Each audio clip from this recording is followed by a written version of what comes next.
Welcome back to the House of Mario. Without further ado, the 8-bit big band, hit it! Good day everyone, I'm your host Drew Agnew and this is your Encore, a Nintendo podcast that is backed by 120 Power Star rating. Held within the House of Mario's Great Hall somewhere within Hyrule, Kanto, or the Mushroom Kingdom. That's up to you. Here we talk about everything Nintendo, and this episode is all about me and my gaming history. So, if you're interested in that, sit back and enjoy the episode. But before we get into that topic, I just want to thank you very much for joining me for the very first episode of the House of Mario Encore. It's been something I've been wanting to do for a very long time, and I'm really excited to finally start doing it. So, like I said, whether you're listening to this on podcast services or here on youtube.com/iDrewby or whatever the URL is, thank you very much. It means a lot to me, so really look forward to getting into it.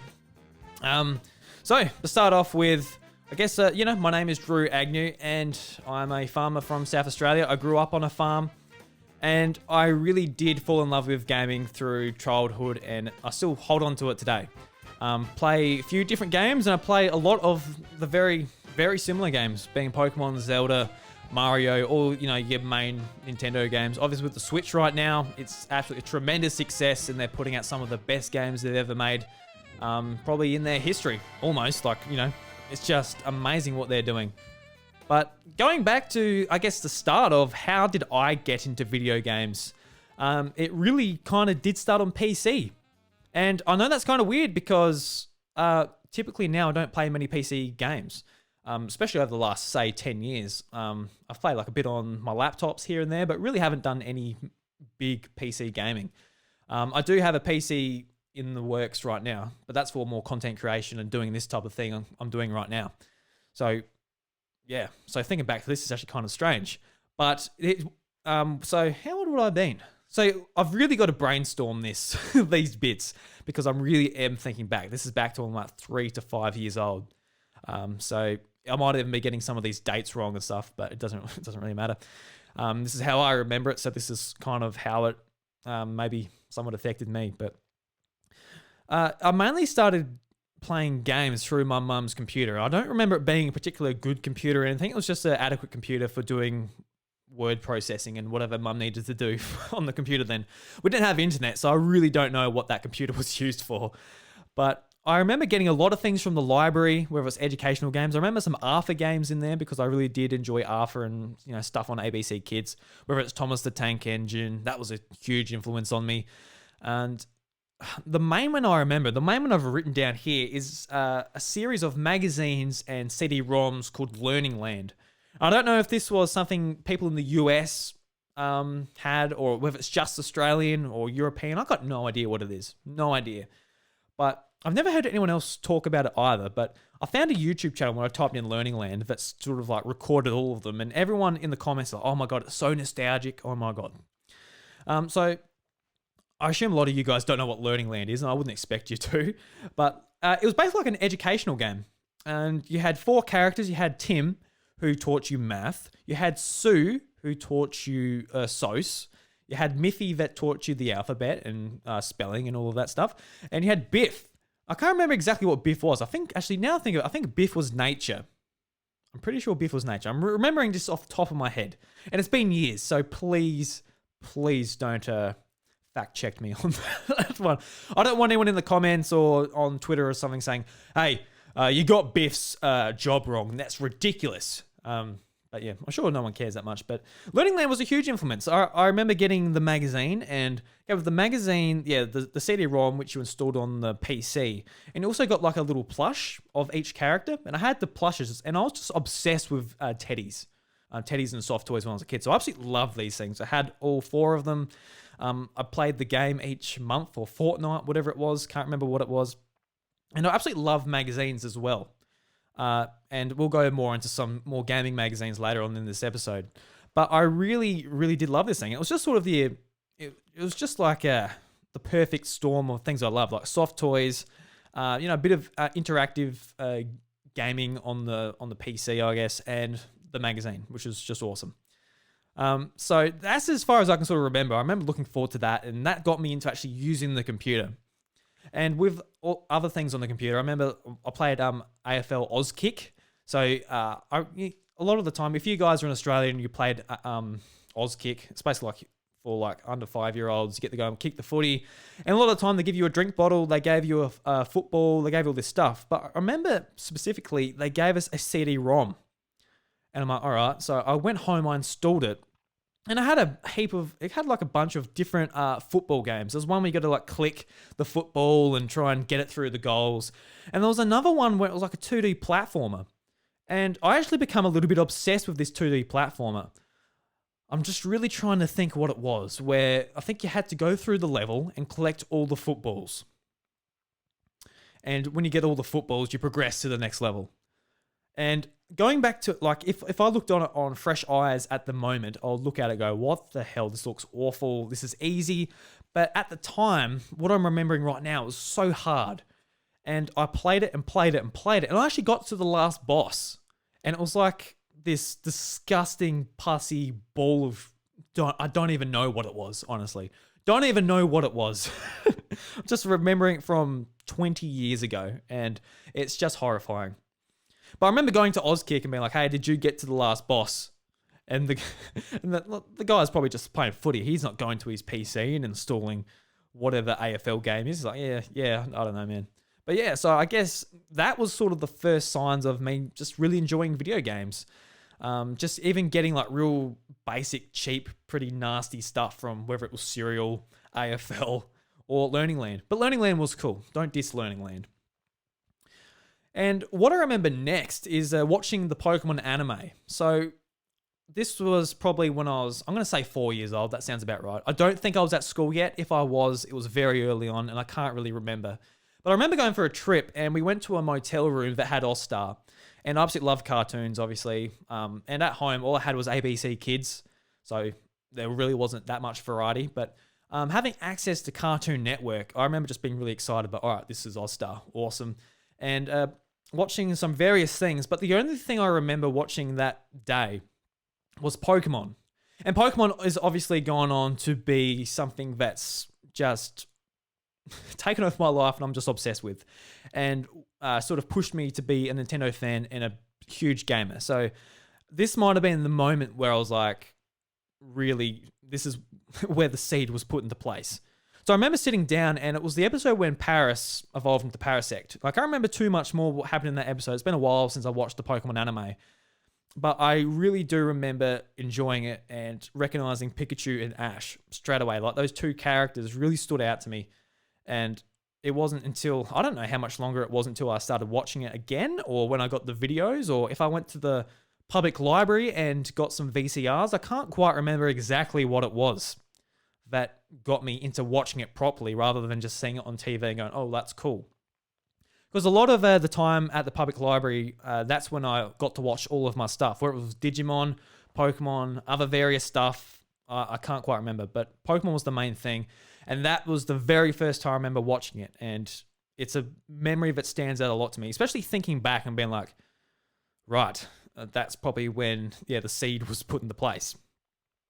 So it wasn't until like years later, like I started watching Pokemon and talking about it with friends, and even on the farm here, I had like pet lambs and that. I remember calling one lamb Squirtle. I remember calling another one, I had a dog called Ash, which I named after, Ash Ketchum. And yeah, just like it, I was really obsessed with it. It was like, I think like when I was a kid, it was Pokemon, Thomas the Tank Engine, then it went to Simpsons, Rugrats, loved Garfield, for example. I wish there was more good Garfield games. I think Garfield's absolutely hilarious. I remember a line in Garfield where, like, if someone said something or did something that Garfield didn't like, Garfield would say, like, they should be dragged out into the street and shot. And it wasn't until I got older where I'm like, that is the most fucked up thing for a children's cartoon to say. Dragged out to the street and shot. Holy moly. But yeah. So I do remember in reception, so this is like, I guess grade 0 or whatever, I don't know, for the rest of the world, before year 1 anyway, where I I started talking about Pokemon with friends. I remember a good friend, Jordan Gray. I remember talking about Pokemon to him and like playing Pokemon at recess times and all of that. And it wasn't until sort of grade 3, I think, where Digimon started coming into the picture. Obviously, Digimon with the anime and everything. Then the school sort of progressed to become obsessed with Digimon, and also like Digimon Tamagotchis. And the very first Digimon Tamagotchi I ever got, I remember saving up for it, going to Toy Kingdom, which is a local toy retailer here in my hometown, and being so excited to buy this thing. And I've actually got one of the anniversary editions here. So if you're watching the video, you'll be able to see it. I don't know where my original Tamagotchi is. It was a brown one, but as you can see here, I've got like the anniversary yellow one.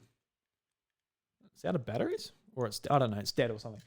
I bought it just for the fun of it. I'm not actually going to look after it. But it was just so fun having Digimon. And I think getting that Tamagotchi was also sort of the kickstarting of me becoming real passionate about technology.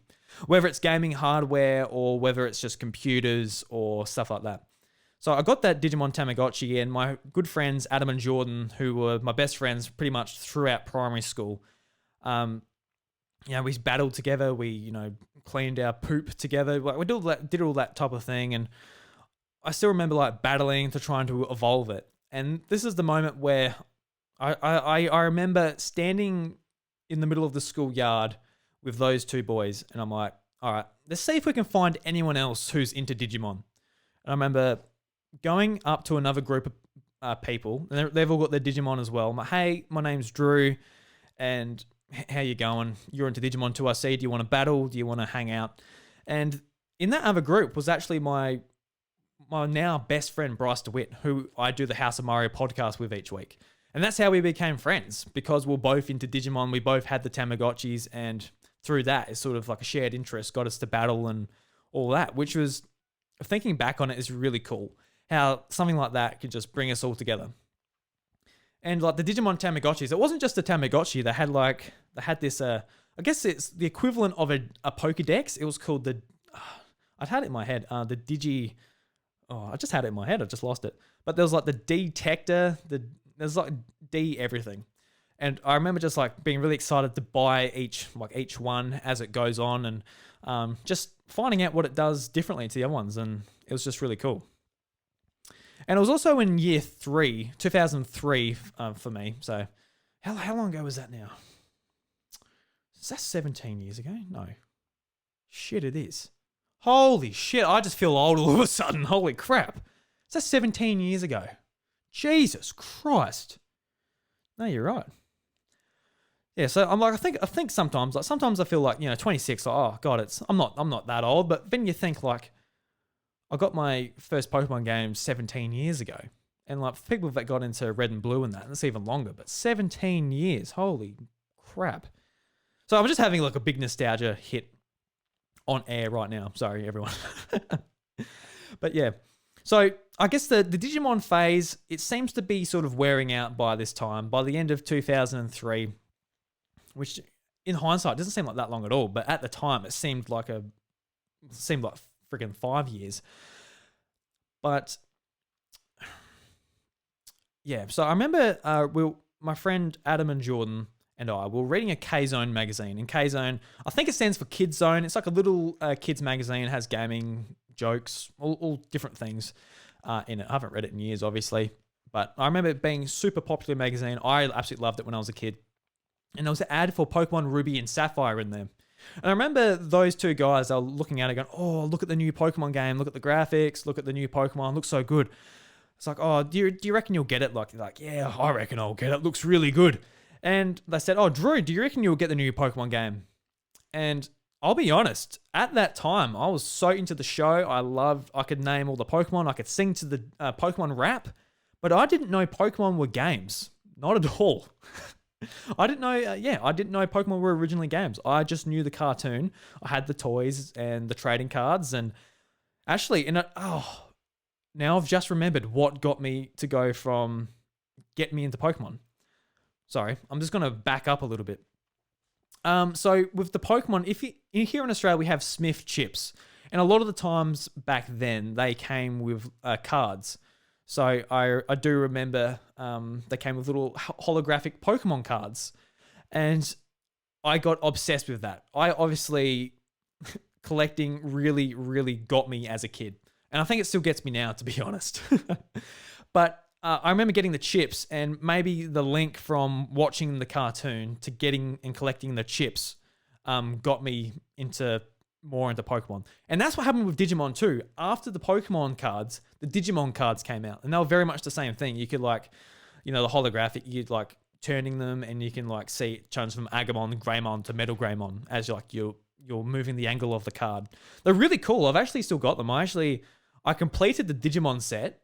And I haven't completed the Pokemon set. I think I was missing a few cards. There was a folder that came with a special Meowth card, and it was exclusive to Foster's Foodland for some reason in my town. Don't know why. Foodland of all places, that's the only place you could get it, and it just sold out so quick. So I never got it. So I think I was just missing Meowth. There's a few other cards where I had to send off to Smiths and be like, "Hey, I'm missing a few cards. Can you help me out here?" And they actually sent them to me once they were all finished with. So yeah, so that was the missing link, the cards and the chips.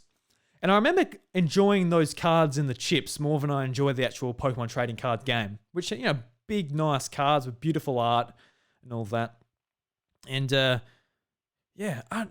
just stuff is coming to me. Sorry, it's a bit unorganized here, but I'm just really remembering some stuff. I sat down and wrote some notes before the show, but I really am remembering stuff as we go on. It's really quite cool. And I remember my granddad, who passed away when I was real young, but he came over from the UK along with grandma to actually be with me and mum and dad, which was really cool. And just thinking back to how big a move that was is just really heartwarming. But where I'm going with this is he went back to the UK to see family and stuff. And when he came back with a heap of Pokemon cards. And those Pokemon cards, they weren't just, the standard Pokemon cards, but they were all Japanese Pokemon cards.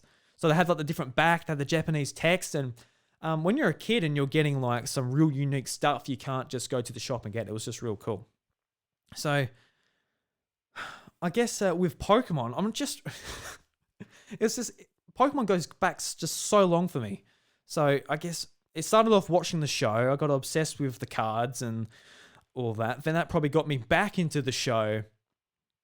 And that's where we are now in 2003, when my friends are looking at this ad, and I didn't know there were Pokemon games. They had no idea they were Pokemon games. Obviously, they originally started off as games. It was a game series that turned into an anime, turned into merchandise and everything. But this is the first time I'm aware there's a game. And I'm there trying to act cool, like I know about Pokemon. I'm like, yeah, man, I'm getting the games. Yeah, absolutely. But I didn't know. I don't think I even knew what a Game Boy was. To be honest, I just wasn't sort of clued into that world of video games. I didn't know Pokemon was a Nintendo thing at all. No idea. So that Christmas, I said, Mum, Dad, I would love a Game Boy Advance SP. I'd really love one. I want to play Pokemon Sapphire. I want Sapphire because blue was my favorite color at the time. Now it's probably red. If you're watching the video, I'm wearing a white baseball, not a white baseball tee, but a white and red baseball tee. So I think red's my favorite color now. So if I was going for a game now, maybe I would pick Ruby. But then I said I want Pokemon Sapphire. And this was, it was one of the most, I'm not going to say heartbreaking, but it was heartbreaking at the time. So the Christmas tree that year, Mum puts 2 presents underneath the tree. One's a big box and the other one's like a smaller box. I'm like, okay. It wasn't the size of the Game Boy box, and it wasn't the size of a game box. So I'm like, all right. So I shake it and it rattles. It sounds like Lego. I'm like, right, this is a bit. Oh well, I got some Lego this year, not a Game Boy. All right, so that's fair enough. Game Boy, Game Boy's $200. The game's $50. We can't afford it. Whatever, doesn't really matter. And that year, I wake up Christmas morning, go to unwrap it all, and all it is, it's a shoebox. And it's just full of wrapping paper. And I'm like, all right, so what the hell is this? You got me shoes? And why is it rattling? So I take it out, and there's like a jar of beans in there. I'm like, a jar of beans? What the hell? So I put that on the side, and then amongst all the wrapping paper, there it is, the Game Boy Advance SP. And just expecting not to get it, let alone getting it from the present you definitely thought was not. It was so cool. And in the other box, there was it was the same thing, but Pokemon Sapphire. So the first thing I do is put it on charge it up, and then we go to my auntie's place for lunch. And, no offense if my auntie or the rest of my family's watching this, but as a kid, I remember our sort of family Christmas dinners being really boring, just nothing to do. it was in a smaller backyard, not a whole lot to sort of do. Can't play chasey. A lot of my cousins are a lot older than me as well, so they were oh yeah, they're probably teenagers when I'm a real little kid. So this was the first year I had a portable gaming system to play at Christmas time, and I remember the time just going so fast. And playing through Pokemon Sapphire was one of the coolest things. It was so good to finally be able to play in a world that I've loved so much through, I've had the cards, I've had the been watching the anime, and now to actually be in that world, training my own Pokemon, was something I can't describe how exciting and happy that made me feel. Especially the lead up to the games coming out and getting the games. Obviously learning about the new Pokemon. I really fell in love with Mudkip because it's just so cute. And I still love Mudkip. Those original starter Pokemon from the Hoenn region are so good. Now I probably think that Trico is my favorite, but back then Mudkip was all the rage. And I went through the game as probably the most newbie way you could probably think possible. I picked Mudkip and I pretty much evolved it into Swampert and just used Swampert. And as you know, if you're playing through a Pokemon game and you first learn Water Gun, Absorb, or Ember, you're like, oh yes, I finally got a super effective move. It's going to be good. So I actually went through the game just with the original move set. So I had Water Gun, I had Tackle, I had something else, I can't quite remember. And when I got to the Pokemon League, I remember swapping, I think it was Water Gun for Muddy Water or something. And once I did that, I'm like, holy shit, you're way stronger now.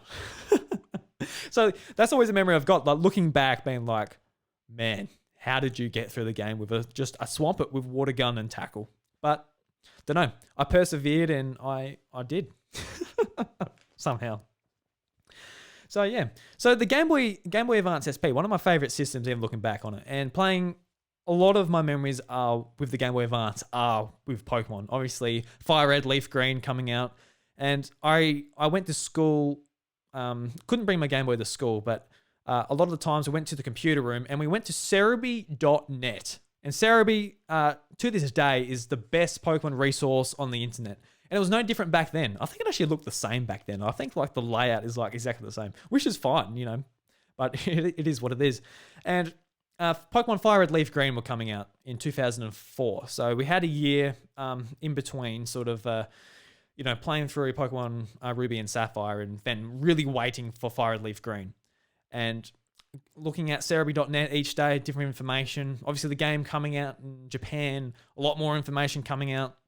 And then it came out in the US, and I think it was still a 3-month wait between the US and Australia. It was just nuts. Back then, the wait for games was absolutely ridiculous. It just sucked. But the wait for that was really, really, I remember it just being real grueling. Every day you're waking up oh, I can't wait for 6 months till now because the new Pokemon game's coming up. And that was also one of the, I guess, memories of mine where I remember working for my mum and dad, just doing stuff around the yard and getting cash. So then I've got the game on release day instead of having to wait for Christmas or birthday or whatever. So yeah, I really enjoyed Pokemon Fire Red, Leaf Green. That was my first sort of journey in the Kanto region because I didn't play Pokemon Red and Blue or Yellow or whatever the first one I played until a few years later. And I played Gold and Silver. I actually rented Gold from a local game shop, which is actually really, really cool to go back and play. It felt kind of weird going, as a kid, you don't have the tolerance for worse graphics when you're a kid, I felt. I can go back to older games now and be like, you know what, it's from the 90s. It's going to look like crap. Whatever, it's fine. As long as it plays well and the controls are still okay, that's fine. But back then, it's oh, these sprites look worse. This is shit. This isn't, I wouldn't say it looks like shit as a kid, but it doesn't look as good. Oh, I don't want to play that. I'd rather play the prettier one. So yeah, Gold and Silver was a big one there too. And I guess the other stuff apart from Pokemon and a random Digimon game I had on Game Boy was a Super Mario World. Super Mario World, as we all know, one of the great Mario games, one of the best games on the Super Nintendo. And I got to experience it on the Game Boy Advance. And I went to one of my local game retailers and bought the game for $80.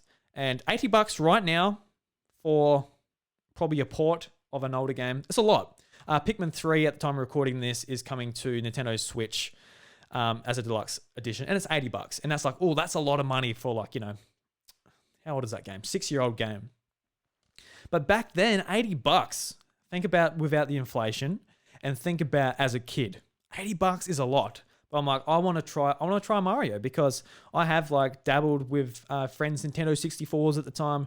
Really enjoyed Mario 64 and Mario Kart. And, I just know Mario is a quintessential part of Nintendo.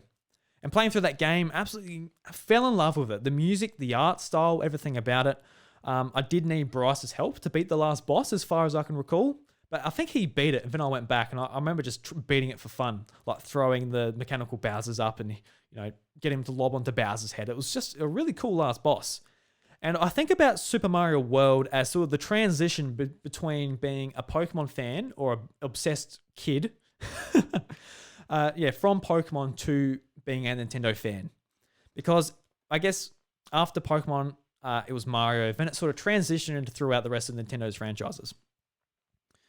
So I guess that leads on to 2005 when the Nintendo DS came out. And I was really looking forward to Nintendo DS. At this stage, I started getting into video game magazines. I think there was one called Total Gamer, which was like more of a kids gaming magazine. And there was Hyper Magazine and just multiple magazines I was reading each. I was lucky enough where my parents were like, you can get this magazine. Oh, cool. And I'd read a lot. And in hindsight, it's probably a good move on them because I was really excited to read those. And as a kid, I struggled with reading and all of that. So anything that I'm reading probably would have been a good thing. Because if I wasn't into gaming, I wasn't necessarily into reading, fiction or non-fiction or anything like that. So it probably was a good thing that I was into gaming because I was reading Pokemon, I was reading magazines about gaming, and that might have been what drove me to really trying to improve my literacy. And I think it was at the end. I'll probably get into more of that in high school. But Nintendo DS, I was reading about it a lot in magazines, and I still remember a picture in I think it was Total Gamer where there was a rumor that Nintendo's next handheld is going to contain 2 screens. And it had a picture of a Game Boy Advance SP just with like 2 screens next to each other. I'm like, oh, that looks pretty silly, pretty dumb. But when the DS got announced and it's shown off all the features and everything, I just remember being mind blown as a kid. Because you got to remember back in 2004 when the DS came out in North America, and obviously not to a year until we got it here in Australia, but back then a touchscreen was only like on an ATM at a shopping center or something. Had a microphone, had the 2 screens.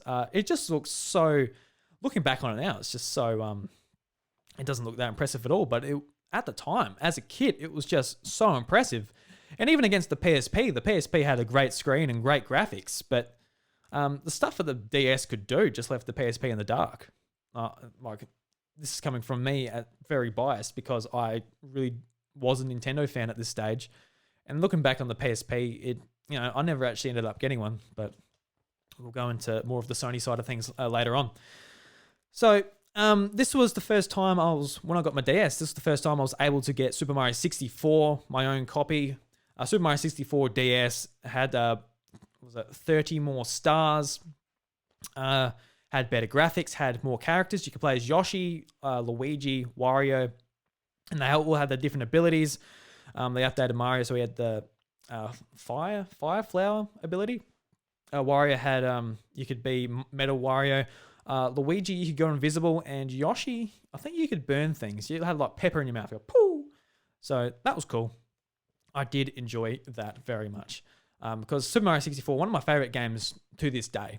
And I didn't have a Nintendo 64 and I could only play it at friends' places. So having it portable, better graphics, more features, yes, please. It was awesome.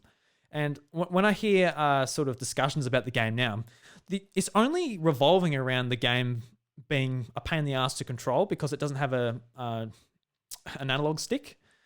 And like, when I actually think about it, I'm like, yeah, it is kind of funny that the game that has to show off Nintendo 64's brand new feature, the analog stick, that would go on to sort of change modern gaming just full stop. Yeah, they remake the game on a D-pad. It is kind of funny. But as a kid, I didn't really care. I didn't even think about it. And if I go back to it today, maybe I'll be like, yeah, this D-pad sucks. But I didn't even think about it at the time. And that game, if you haven't played it, boot up a DS, get over the D-pad factor because it is an excellent remake. Really cool with new features in that. And the other one was a Mario Kart DS. Obviously, another game where I played a lot on Nintendo 64. Mario Kart 64, absolutely loved it with friends. And Mario Kart DS, to me, was a game that really... God, I would have put like 1,000 hours into it. I got no idea. I played it so much. I think I played it all the way from 2005 or 2006. I think it released here. Was it 2005? I think it was 2005. I think it was. I'm just trying to remember like who my teacher was at school when I had this game. That's how I sort of remember the years. I think it was 2005 until Mario Kart 7 came out on 3DS. And even Mario Kart 7, that didn't really live up to my expectations. But I absolutely loved Mario Kart DS. It's such a phenomenal game. And like just like the mission modes and everything about it. And I really enjoyed the gameplay. And what sort of hindered Mario Kart DS for a lot of people was snaking. So snaking is basically doing continuous power slides and getting turbo boosts off of just continuously doing it. But I sort of saw this as how a lot of people might see wave dashing in Super Smash Bros. Melee, where it is kind of like a skill. And I did really, really enjoy that. But looking back on it now, where I'm playing Mario Kart 8 Deluxe, it does take away just the fun Mario Kart part of it. Like, it kind of just makes if you're snaking and the other people aren't snaking, it doesn't matter if they've got blue shells or bananas or bob-ombs, they're just going to absolutely smash you. So it does take away just the fun Mario Kart thing. So I am happy it is removed, but at the time, I really did enjoy Mario Kart DS for that. And it was the first Nintendo Wi-Fi connection game as well. I remember playing online, like it was very basic. And I had to get the little Nintendo Wi-Fi adapter for your PC. It was only about, size, it's like a pretty hefty USB stick, and put it into the bottom of our computer. But the problem is like our firewall kept on blocking it. And me as a 10-year-old kid on the PC troubleshooting, trying to work out how to let this Wi-Fi work and not be blocked by the firewall, and that was just a nightmare. It really was. It was not easy whatsoever to get it connected to Wi-Fi. And even with the Wii in the future, where I had to get like an extender and like extend the USB stick over like a bench we have, so then it could get the signal like 10 meters away in the lounge room. It was just ridiculous what I had to do to sort of try and download stuff onto those systems. But yeah, so Mario Kart DS, and obviously the Pokemon games on there. I'm going to talk about Pokemon on every single platform because that is something where I just really, really loved it. So Pokemon, what was it? Diamond Pearl, really fantastic games. They're probably, looking back on it, they're probably like halfway down my rank of like favorite Pokemon games. But the anticipation for those games was just unreal. Obviously, new graphics, Wi-Fi, 2 screens, just wireless trading without the use of the adapter. It was just amazing. And the GTS and being able to trade stuff online with random people was awesome.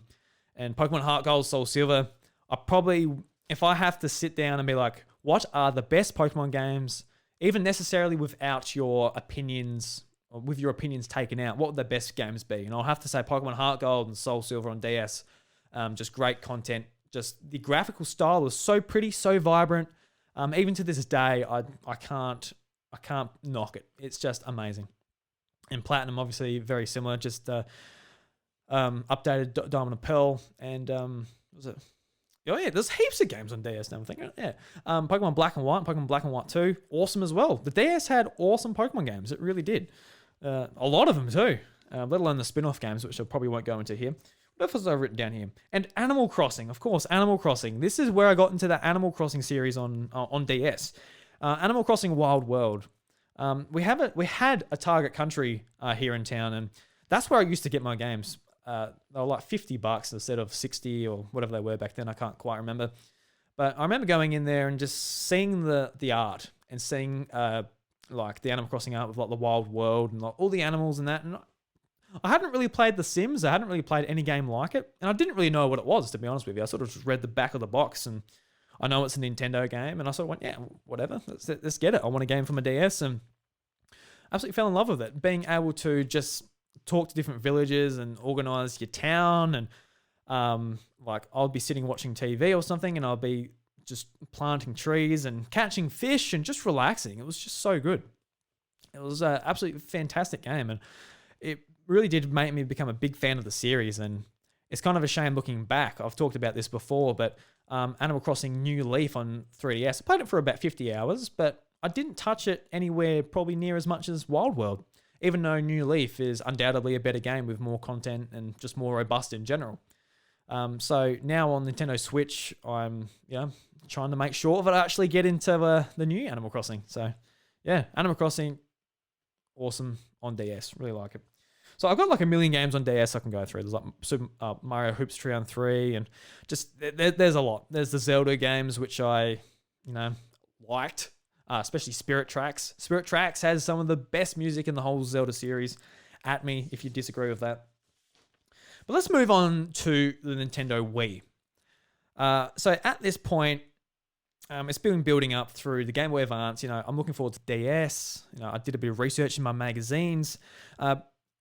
Equating myself with different Nintendo franchises on Nintendo DS, really, really, I was starting to follow this company a bit more through just magazine content. And occasionally when I went to the public library, I'd like look at Nintendo stuff. But the Wii, I remember when they announced Nintendo Revolution. So this would have been 2005 as well, or 2006. 2006 was when they announced Nintendo Revolution at E3. And I remember, holy moly, this is going to be so exciting. Brand new console, Nintendo Revolution. And at the time, I wanted a GameCube. All my friends, they had a Nintendo 64 and a PlayStation 2. And I could go to their place. I could play, Smash Bros. Or whatever on Nintendo 64. Then we could go and play GTA, Simpsons Hit and Run, Digimon Rumble Arena. Like they had Ratchet and Clank, just whatever on there. And I liked going and playing at friends' places, but I didn't need one myself. And I wanted to play Pokemon Coliseum. I wanted to play Mario Sunshine. And I think they're the main two. I loved Mario and I loved Pokemon at this time.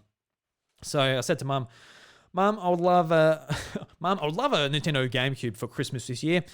And she went to the shop and she asked the guy, "Hey, my son wants a GameCube. I know nothing about video games.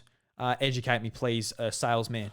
And this is what I assume they must have said, because they must have said, "You know what, Nintendo, they're not very good. GameCubes are crap. What you want is a PlayStation 2. They got a lot more games on there." So then Mum said, "Oh, okay. Fair enough." And I don't know that that's exactly how it went down, but Mum came back home she talked to me and said, "All right, Drew, I went to Game Traders, and the guy said that GameCubes aren't very good. Do you want a PS2?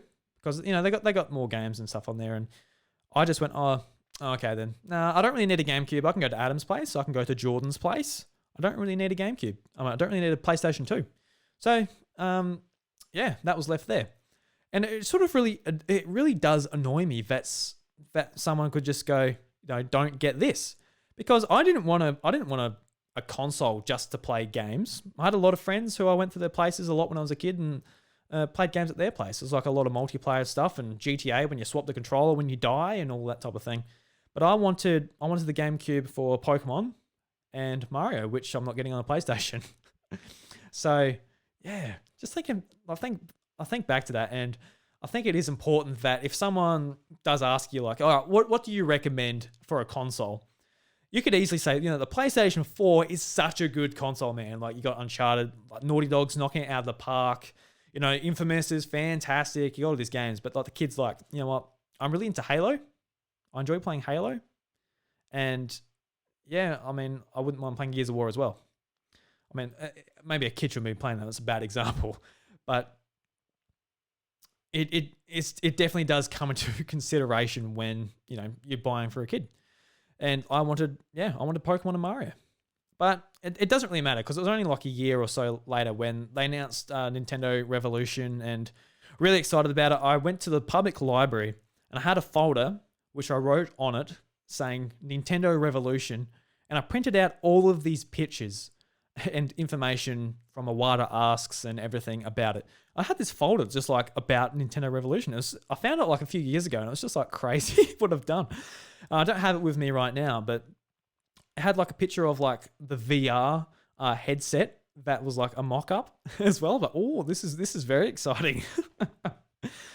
And it just like had pictures of the controller at the time because we knew what the controller was. It was like all in different colors. It was like red, green, white, black. Like it looked really cool just all together. I think that was actually part of the marketing material before they renamed it. And yeah, I was all invested. I knew that I was going to try and get one. And I think the main thing that really got me in was Wii Sports. The idea, like the motion controls to me at the time as a kid were really exciting. They just looked like fun. And that's what the Wii ultimately turned into.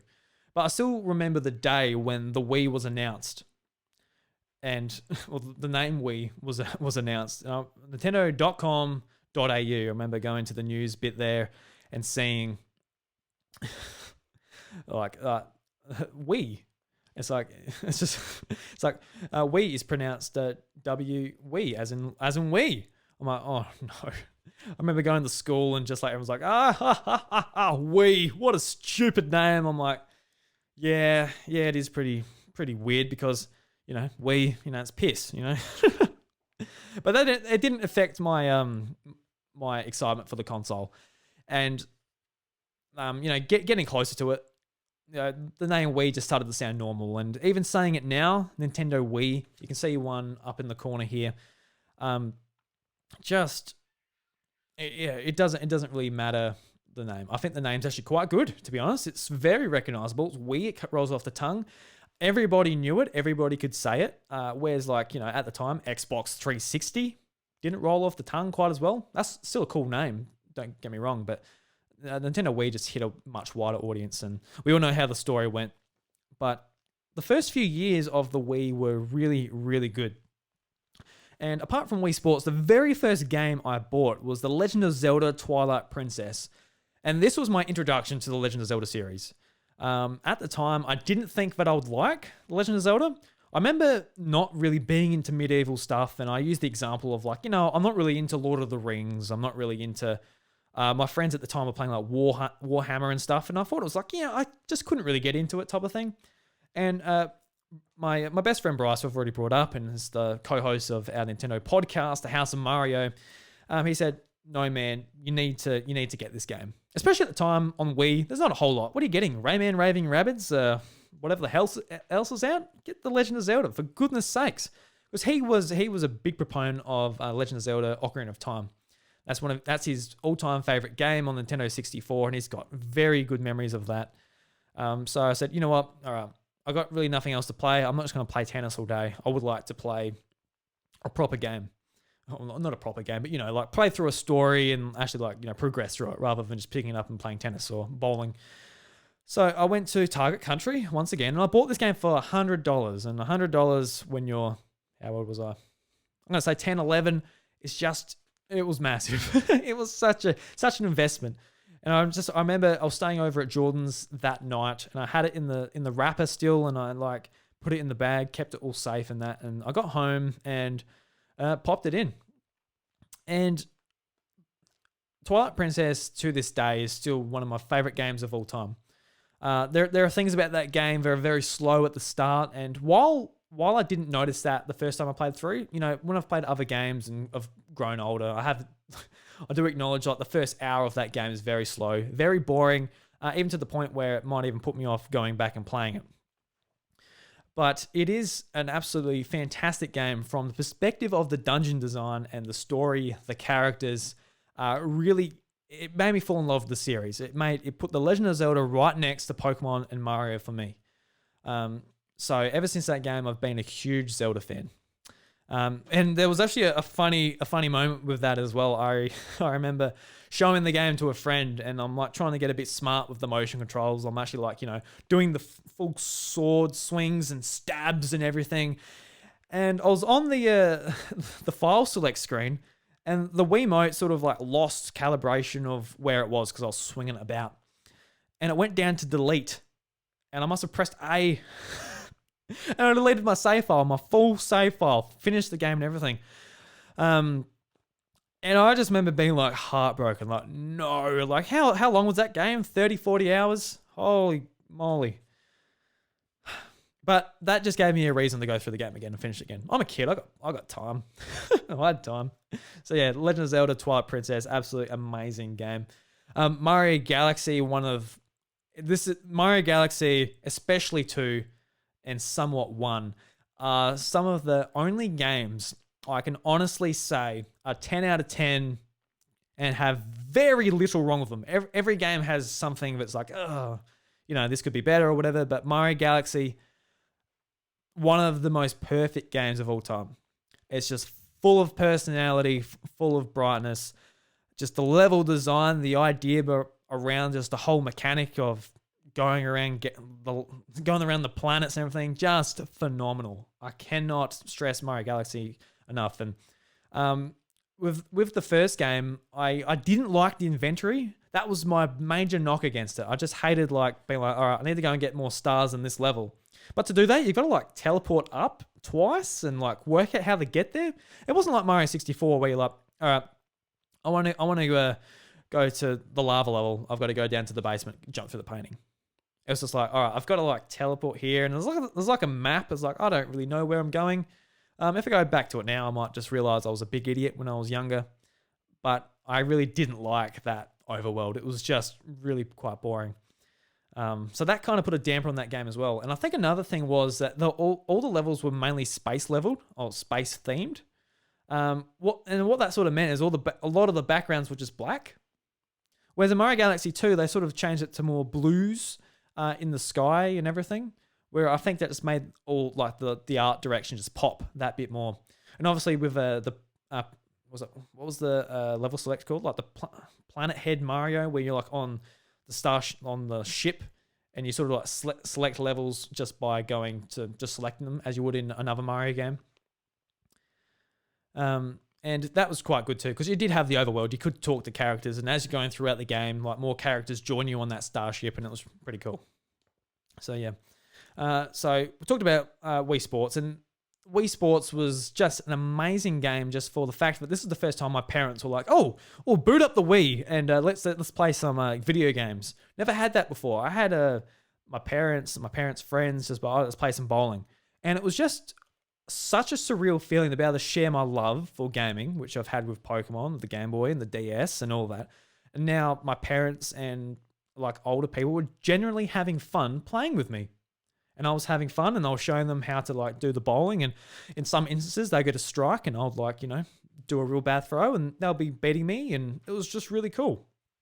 So yeah, Wii Sports is just amazing. And Wii Sports Resort as well. I love the Wii Sports Resort. A lot of people might not have played it, but I remember the Pilot Wings sort of section of that game where you're using the Wiimote, and you can sort of like control the plane by turning the Wiimote around. And you're like, there's heaps of collectibles and places to explore on Woohoo Island. So that was really cool as well. And obviously having just better motion controls with the bowling, and that was really cool too. Guitar Hero 3, this was a game Bryce and I played a lot. I usually played on hard. I got to the point where I actually got all right and played on hard. And Bryce was just like shredding it on expert. But I remember just going like swapping the guitar back and forth, playing with Bryce, a lot of fun.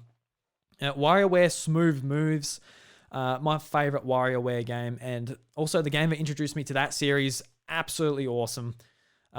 We had so much fun to swap in another game where we swapped around the Wiimote and just try to beat each other's high scores and try to get through. And it's just fun to watch as well. Like, you're just doing ridiculous things. Each game or each mini game, it tells you what position to put the Wiimote on, whether it's like an elephant, putting it on your head, or putting it on your hip and you're about to do like a hula hoop action.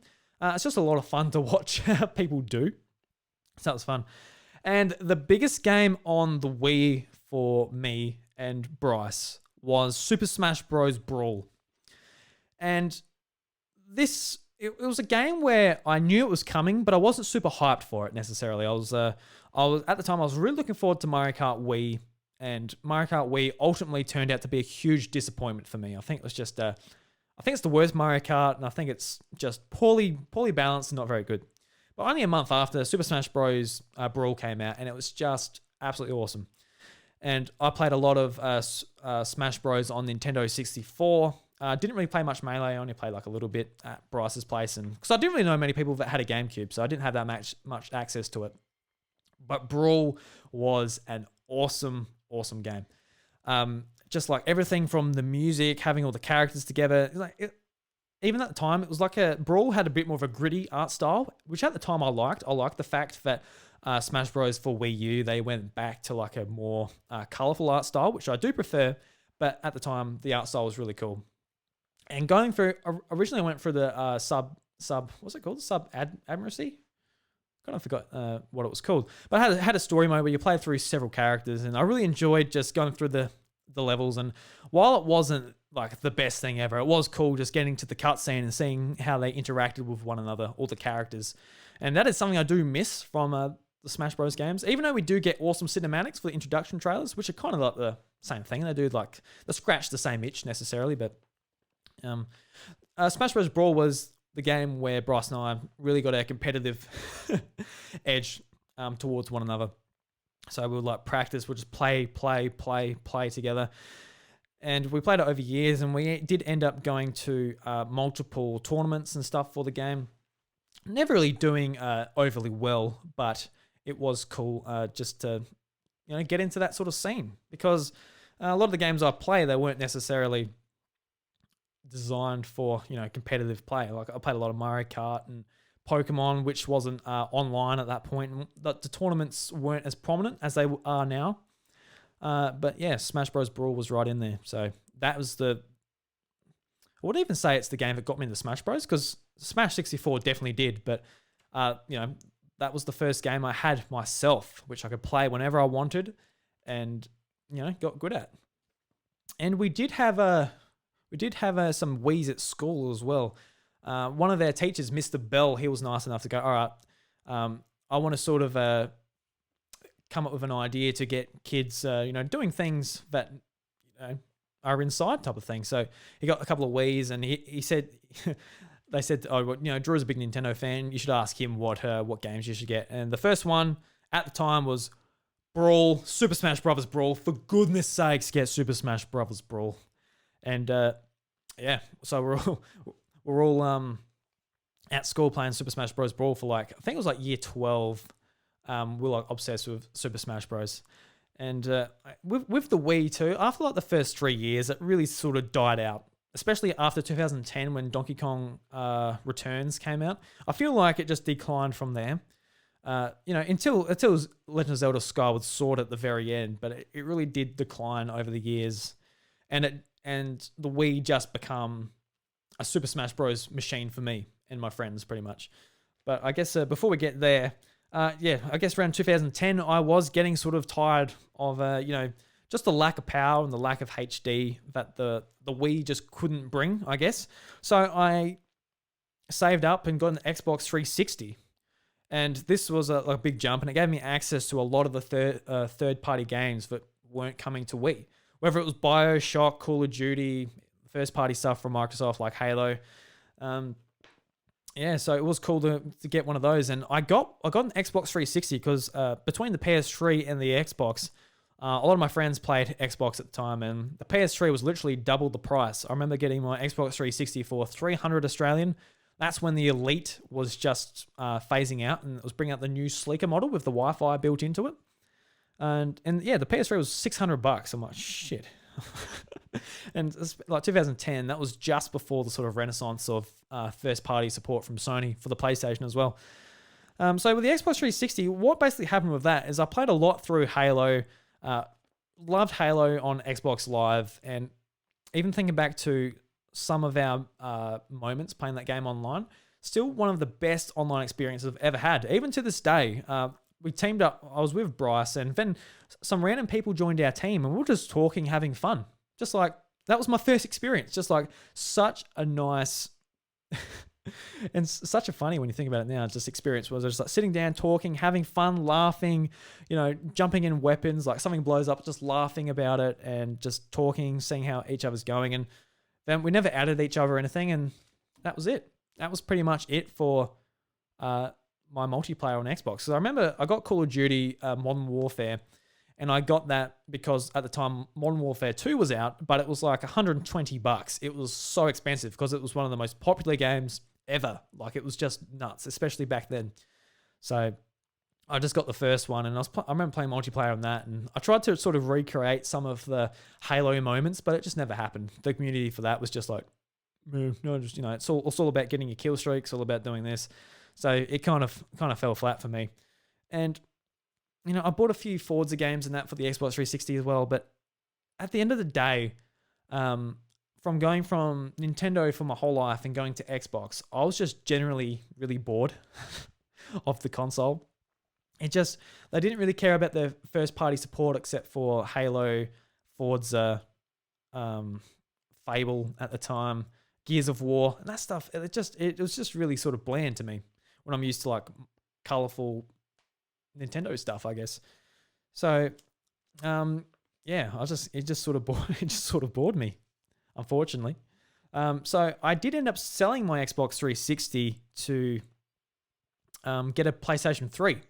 And just before I got a PlayStation 3, I got a PlayStation Vita. So the PlayStation Vita was my very first PlayStation console or handheld system, whatever you want to define it as. And that's because of pretty much one game which I saw in a snippet in like a bit of a cut together teaser trailer. And it showed off lots of the launch games coming to PS Vita, and it had like a nice song going to it. And the game that really caught my eye, it had like 3 seconds of footage, was Gravity Rush. And Gravity Rush, if you don't know, it's just a really beautiful sort of half anime, it's sort of anime / French comic book art inspired as well. Because in the game they talk French. They talk it like, if you play the game, they talk a different language, but it's like, this isn't Japanese, but they're actually talking French because it's inspired from a French artist, like his style. But it also looks very anime.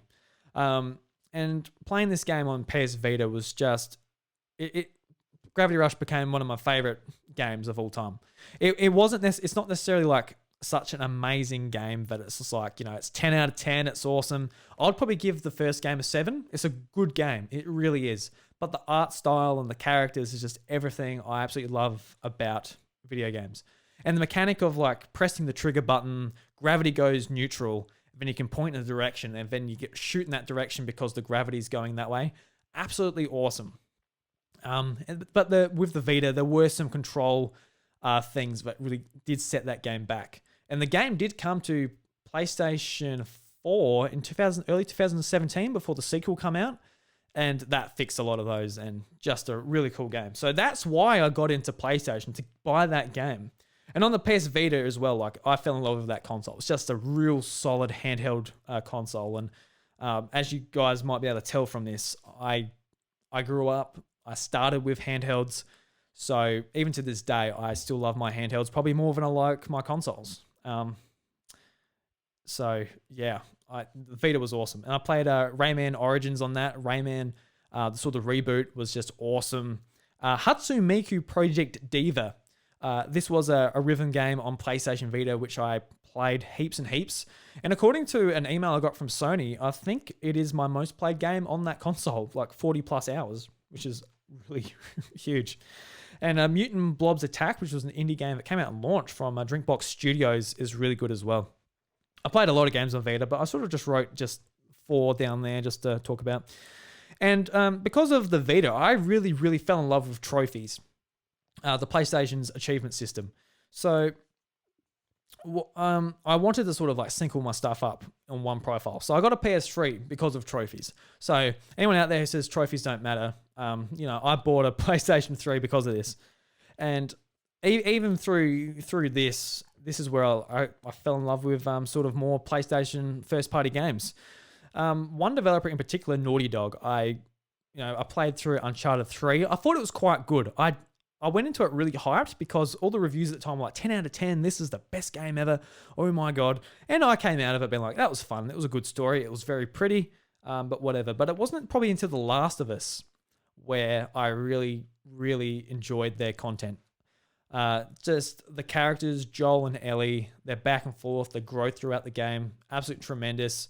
And the game doesn't necessarily end on a, oh, that's good, or oh, that's bad. It just leaves you scratching your head being like, ooh, I've got to think about this. And it left us thinking, it left us scratching my head for like, 7 years until the next game came out, which I'll talk about later. And I'm not going to go into a lot of detail about PS3 games, but just the last one on PS3 I want to talk about is Spec Ops: The Line, which is another game where you're going through, you think you're doing the right thing. You're playing as a soldier in the US Army, and you're going through, you're thinking you're doing right, and you get to the end, you're like, oh, there's no black and white necessarily how you're looking at it at the time, but I'll leave it there. That's a game I've played through PlayStation Plus actually, so that was a really good get. So I guess so moving from the 2010 to 2011 timeline, Nintendo 3DS came out. When did it come out? I think it was 2011. Yes, it came out early 2011, March, I believe. And the 3DS, each system I'm getting more and more excited for the next one because I'm becoming more of an obsessive Nintendo fan. So 2010, I was in year 10 at school, so I would have been 14, 15, say. I don't really know. But I was looking forward to the 3DS. And at E3, when they announced it in 2010, they shown off like 15 games I wanted, from everything from Animal Crossing, Paper Mario, Mario Kart. They shown off like all of their franchises. And at the time, I thought like that was going to come out in the first year. I'm like, holy shit, this is going to be amazing. But a lot of those games didn't come out to like 3 years after the 3DS came out. So when the 3DS came out, its launch library was absolutely terrible. It really was. Just shocking. I think it came out with Nintendogs plus Cats, Pilot Wings, Steel Diver. Like, it came out with some pretty ordinary launch games. Not even Ocarina of Time remake. That came out in June that year, so it was like three months away still. And that was like the main draw to sort of pick it up at launch. But I was just really excited. With a lot of hardware, I'm just excited to see what it feels like. With the 3DS, I was excited to see what the 3D slider, how that worked, what the 3D screen looked like, how the buttons felt, just everything about it. So I was keen just to get the unit itself. Whether it had amazing games with it at the time, I didn't really care. So I bought it through a Dick Smith sale, and that came with a free copy of Rayman 2, which I never played. So I got the port of that, and that's all I bought. I didn't want to play Nintendo's again. I didn't want to. I think I got Street Fighter 4 and Pilot Wings later. But when I got the 3DS, just really excited, got it up, and just wanted to see what the 3D looked like. And on Rayman, I remember my eyes just twitching, just like my muscles were spasming out because they're just not used to the 3D. So that's one of the. I can't believe how like my head was shaking. It was pretty intense, and not in a good way. Not in a good way. I wasn't just like blown away by the graphics or anything. So yeah, 3DS, really, really quite rough start. Even Pilot Wings, it was just like the Pilot Wings ripped out of Wii Sports Resorts, which I really liked. Like I said, I really liked that Wii Sports game, but for $60 on 3DS, don't know, it wasn't worth it. But when you get a system at launch, you buy some stuff you wouldn't necessarily buy when some more quality content's out. And then I think it was June or July, Ocarina of Time came out, and that was my first time being able to own that game and play it through.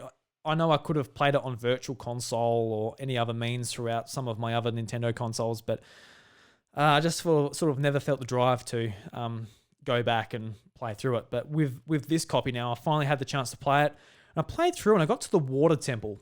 And we all know that the Water Temple is infamous for, getting lost in there or having to move your iron boots and swap out items and just whatever. And I don't necessarily have that excuse on the 3DS version, but I got there. I remember playing it in the car, and I got there and I got like halfway through it. I'm like, I'm a bit stuck. Can't really be bothered doing this right now. I'll get back to it. And if you were doing that on, say, on the console, you wouldn't do that because you'll be sat on your couch. You'll be like, all right, I'm going to do this because I'm here now. But it's just so easy to just close the lid and be like, all right, let's put it aside. Let's not worry about it. So when I come back to it, I had no idea where I was. I had no idea what I was doing. I put it down and I didn't touch it for a long time. And then say, I'm going to have a guess. Say a year later, I've got to finish Ocarina of Time. I can't be a Nintendo fan. I can't talk about Nintendo games and not have played Ocarina of Time. That's a bit rich, Drew. Come on. So I come back and I'm like, I got no idea what I'm doing. I don't think it was until 2018 when I finally beat that game. It was just nuts how long it took me to do that. But yeah, I still, even when I beat it, I think it was like, oh, it was really good. But it's another one of those games where I'm like, it's been hyped up over the years that much where it's like, it can never live up to those expectations. But yeah, awesome Zelda game. But personally, I do prefer Twilight Princess. I do think Twilight Princess has better dungeon design. And if you disagree with me, that's fine. That's cool. What else we got here? Pokemon Omega Ruby and Alpha Sapphire. Throughout all of these years, I was really, really waiting for a remake of Pokemon Ruby and Sapphire. They're my first games. They're my first Pokemon games. And I wanted to see them remade real bad. And when they announced that these games were coming out, I was just over the moon. Just so excited. And ultimately, for me, they did turn out to be a bit of a disappointment. They were missing quite vital things that made those, at least Pokemon Emerald, really good. Like the Battle Frontier, they sort of just said, a lot of people don't play through it, so it's not worth us putting it in there. And it's just, and they sort of like mixed the storyline in with the Mega Evolution line from Pokemon X and Y. It was just, I don't know, it just wasn't as good, to be honest. It lost some of its magic. And it's a real shame because, Heart Gold and Soul Silver, they didn't lose the magic of the original Gold and Silver games. So it's a shame that these sort of lost the magic of Ruby and Sapphire. But I did go back in 2016 to play these games when the Pokemon Go fever was super powerful. And I went back and played the National Dex and everything. And I did end up enjoying those games. I put over 100 hours into it. So definitely got my money's worth. But if I had to rank my favorite games, it wouldn't take over the originals for me, which I kind of wish it did, but it is what it is. Next up is Kid Icarus Uprising, and this is a game that was made by Sakurai after Super Smash Bros. Brawl. Just really cool because Super Smash Bros. Brawl, my main character was Pit. And Pit was recreated basically for that game to include voice acting, to have a personality, have a different weapon. Instead of just a bow and arrow, he has a blade staff where he spins around, and it's just given so much more personality. So now having his own game where the new surrounding characters also get fleshed out and all of that, it was really awesome, really awesome. And seeing reviews come out at the time, it was like, oh, these controls are not very good. Basically, for the controls, it was an on-rail shooter, and you used the bottom screen of the stylus to aim your reticule on the top screen. And, that wasn't great. It wasn't great. To the point where the developers actually bundled in a stand for your 3DS to put it up on there so it doesn't fatigue your wrists quite as much by holding the actual unit itself. But going into it knowing the controls are a bit meh, and you have to be at a table or something like that to play it. Going through the story, I just played the whole thing with headphones on, listening to the music, the voice acting. It was just really, really great. It's probably one of my favorite games, Kid Icarus Uprising. And as you're going through the level, you're beating up enemies, you're getting rewards as you're going. You've got the bad guys, your allies, and yourself sort of talking to one another as you're going through it. And it's kind of like listening to a relevant podcast as you're going through it. And you've got Pit sort of going off with Hades, who's the main villain of the game, sort of having shit talk with one another, and it's just really good. And the music with it is excellent. If you've probably heard it in Super Smash Bros. For Wii U or Smash Ultimate, but it's one of my favorite soundtracks too. It's just an excellent game. It's made by Sakurai. So if you haven't played it, go and try it. Just acknowledge that the stylus controls aren't great. Maybe play it on a table without having to hold it up with one hand, but absolutely fantastic. And Legend of Zelda Link Between Worlds. I remember being really excited for Super Mario 3D Land on Wii U when this came out, but Link Between Worlds was it came out of nowhere because I don't remember being that excited for it. I remember like being excited for it. I bought it on a launch day, but I was expecting to enjoy Mario more because it was the big console game. But it was Link Between Worlds that actually took my attention, and I really enjoyed that. And like the end of that story really took me by surprise as well. It sort of made me drop my jaw and be like, holy crap. And I don't know, it might be obvious to some people playing through it now. If you know the spoilers, it might not impact you quite as much. But the end of that game was just really, really moving, to be honest. So excellent game. And obviously with the mechanic of sticking to the walls, going through cracks, going to low roll as well, just absolutely excellent game. So let's go back, I guess, a bit from where were we? End of the 3DS. So let's go back to late 2012 for the Wii U. And the Wii U is a console I was anticipating. I was looking forward to it. When they announced that they'll bring out a brand new console at 2011, they announced, we're going to bring out a brand new console. It's called Project Cafe or something along the lines of that. And by this time, I was really, really looking forward to getting rid of the Wii name, getting rid of the casual stuff, the motion controls, and just getting back to good games with hardware that will be able to run them properly. Because the Wii really wasn't doing that at the time. So it was 2011. I was watching E3 with like Bryce and not with Bryce, but I think he was on Facebook Messenger or something. And Ware comes on stage and announces that the new console is called the Wii U. And the first feeling is instant disappointment because it's still got the Wii branding. And the second bit is like, Wii U?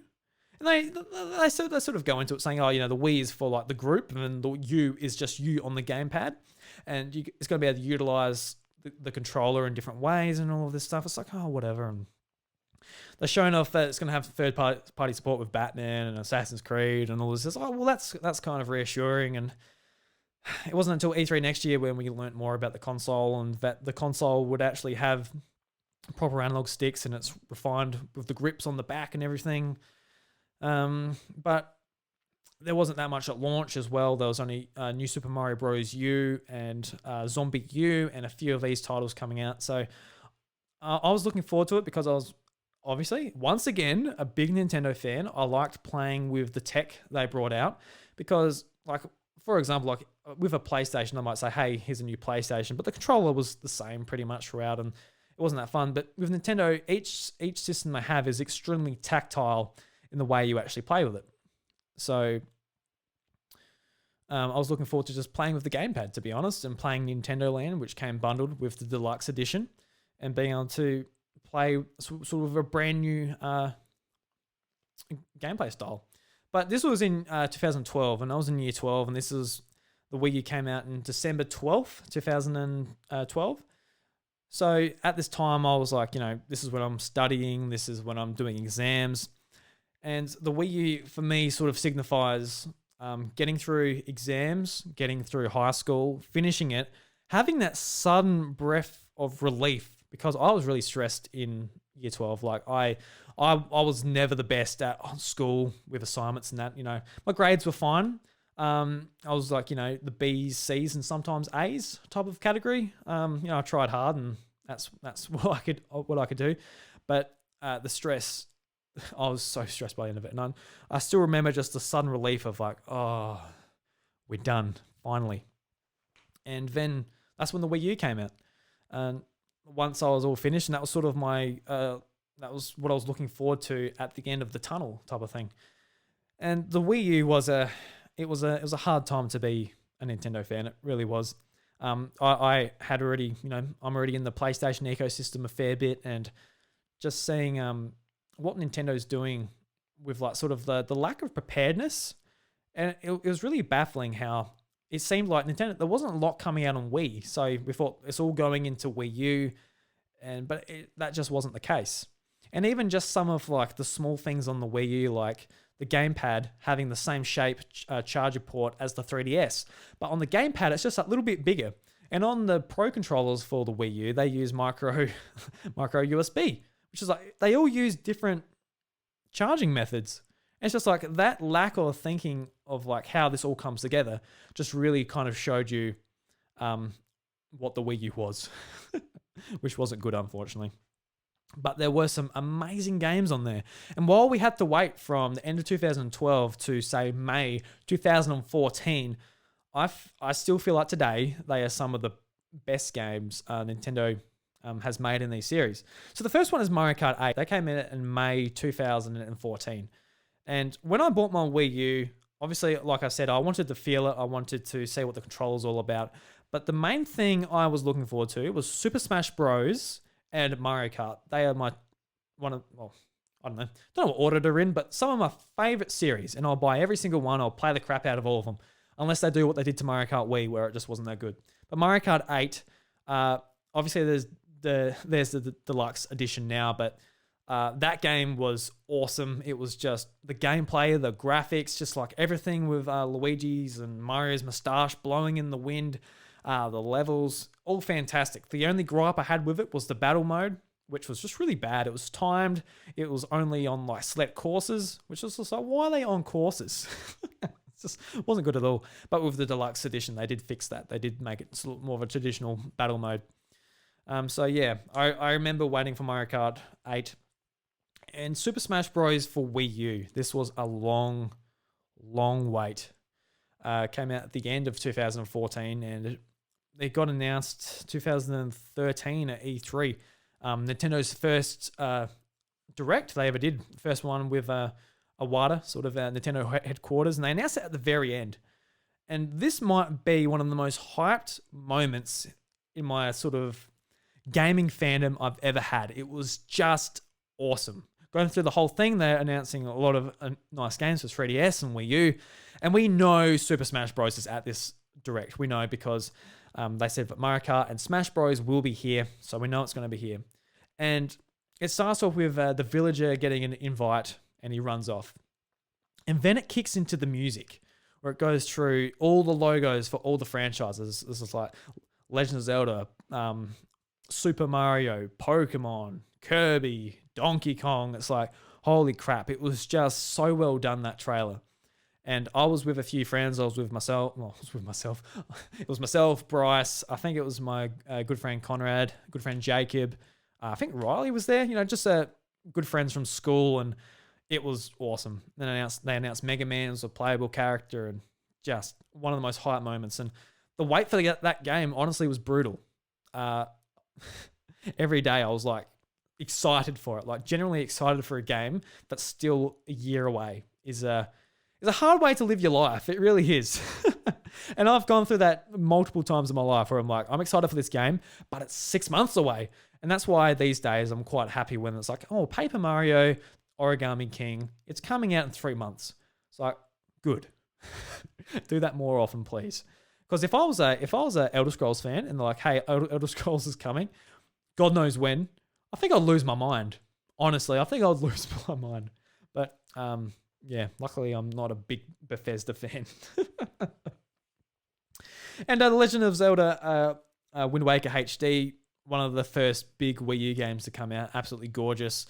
And that was my first chance to play through the Wind Waker because I didn't have a GameCube. Thanks, Game Traders guy. Could have already played it by then.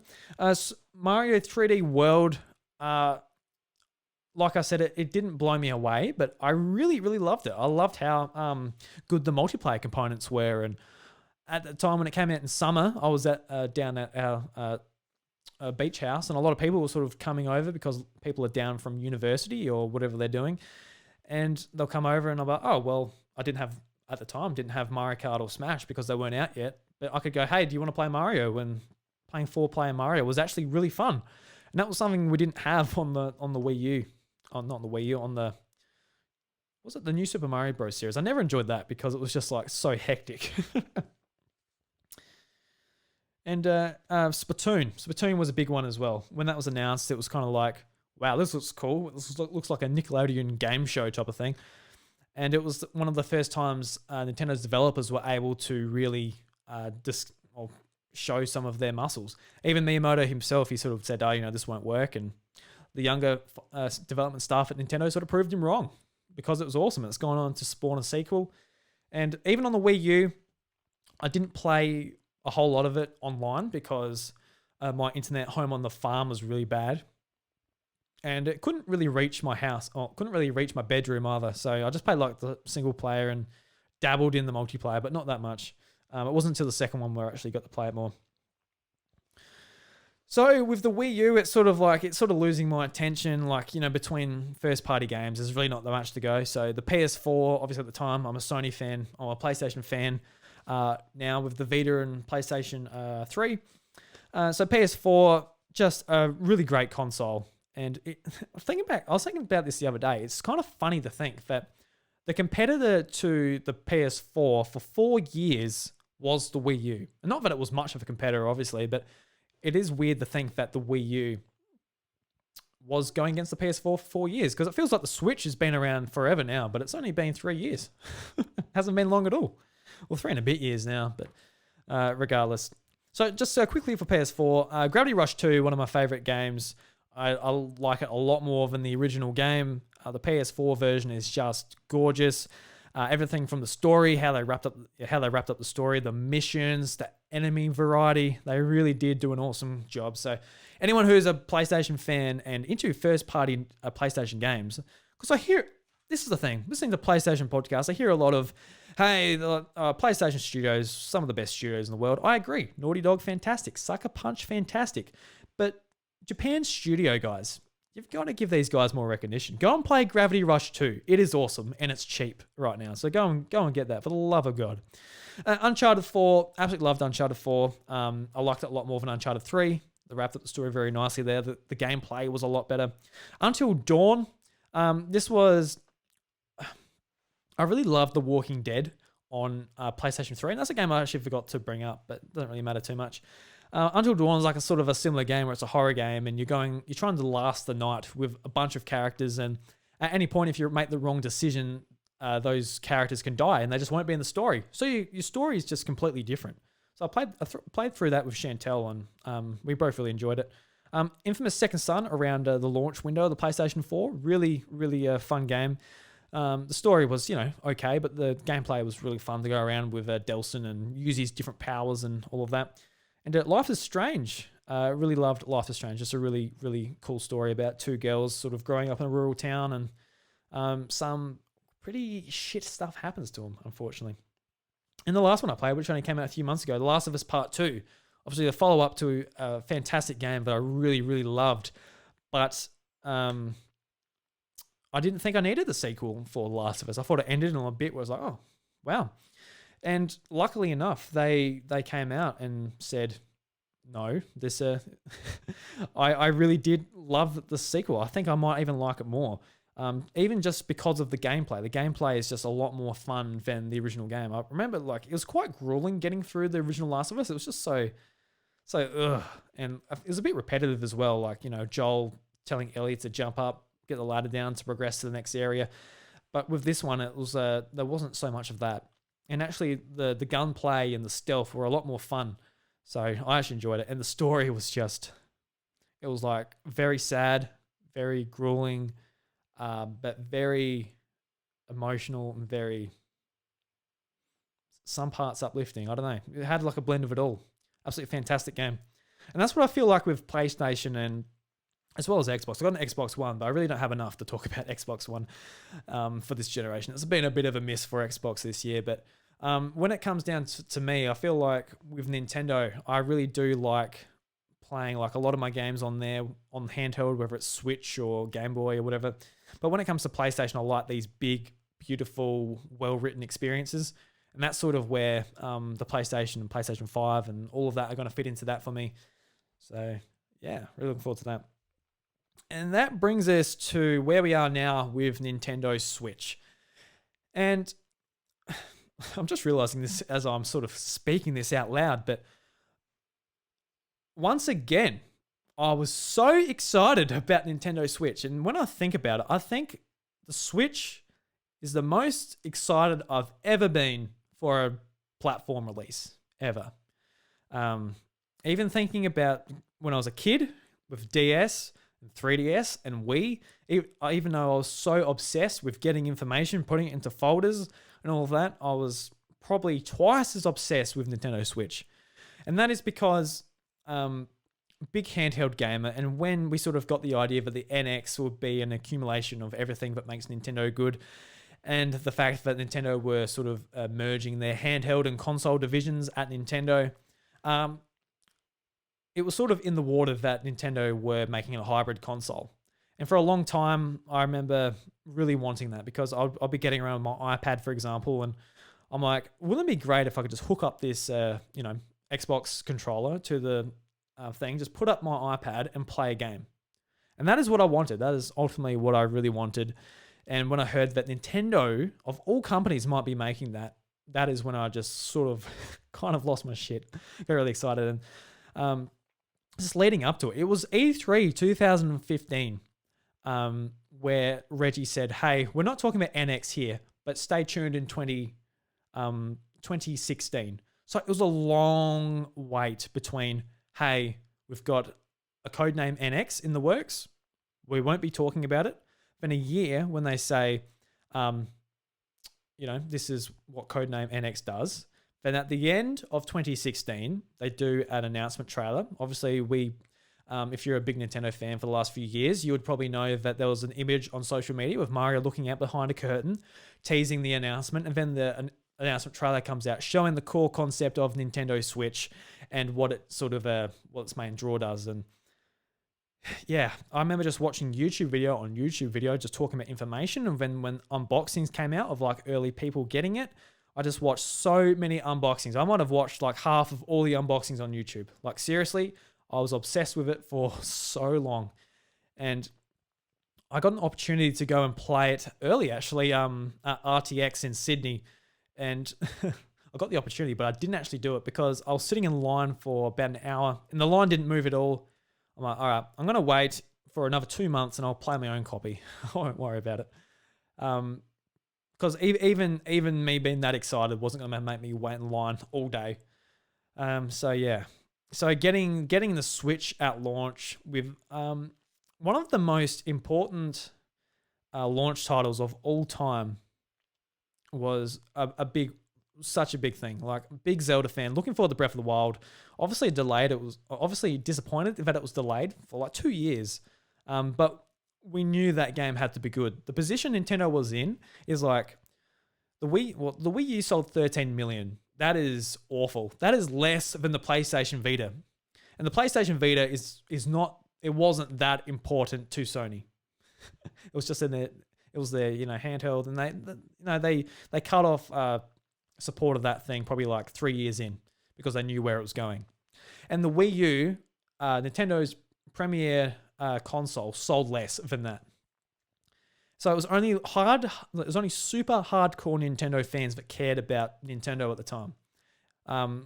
Throughout the Wii U, we're waiting for Mario Kart, we're waiting for Smash, we're waiting for the 3D Mario, we're waiting for something just to save the Wii U and put it back up there, but it never happened. So what Nintendo had to do to get back into the minds of gamers was just, I don't even know if they could do it, to be honest. It was just such a big undertaking, and they had to do everything right. So with Breath of the Wild coming out, and then you sort of saw the success of the Wii U, the Switch, and how successful it was. And even to today, as I'm recording this, it's at 63 million units sold. Animal Crossing has sold 22 million units on that piece of hardware in 3 months. It's massive.